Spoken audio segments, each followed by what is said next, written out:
आजकल social media पर एक ट्रेंड देखने को मिल रहा है। कुछ लोग और कुछ यूट्यूबर डॉक्टर भीमराव रामजी अंबेडकर के योगदान को कम दिखाने की कोशिश कर रहे हैं। लेकिन सवाल यह है, क्या सच में बाबा साहेब का योगदान इतना कम था, या फिर इतिहास को तोड़ मरोड़ कर पेश किया गया? डॉक्टर भीमराव रामजी अंबेडकर केवल एक नेता नहीं थे, वे एक महान अर्थशास्त्री, विधिवेत्ता, समाज सुधारक और मानवाधिकारों के मजबूत समर्थक थे। उन्होंने कोलंबिया यूनिवर्सिटी और लंदन स्कूल ऑफ इकोनॉमिक्स से उच्च शिक्षा प्राप्त की, उस समय जब भारत में बहुत कम लोगों को ऐसी शिक्षा मिल पाती थी। 1947 में भारत स्वतंत्र हुआ और देश को एक नए संविधान की आवश्यकता थी। इसके लिए बनाई गई संविधान सभा, इस सभा ने डॉक्टर बी.आर. अम्बेडकर को ड्राफ्टिंग कमेटी का चेयरमैन चुना।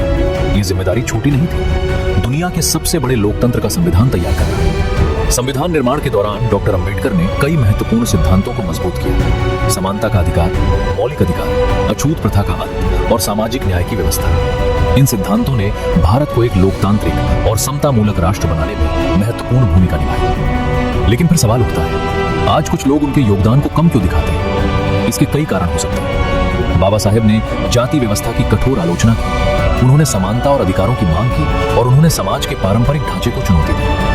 इतिहास में अक्सर ऐसा होता है, जो व्यक्ति व्यवस्था को बदलने की कोशिश करता है, उसे विरोध का सामना करना पड़ता है। डॉक्टर अंबेडकर का सबसे बड़ा संदेश था, शिक्षित बनो, संघर्ष करो और संगठित रहो। इसलिए किसी भी व्यक्ति या विचार को समझने के लिए सिर्फ सोशल मीडिया की बातों पर नहीं, बल्कि इतिहास और तथ्यों पर भरोसा करना जरूरी है। बाबा साहेब का योगदान केवल एक समुदाय के लिए नहीं, बल्कि पूरे भारत के लोकतंत्र और समानता के लिए है।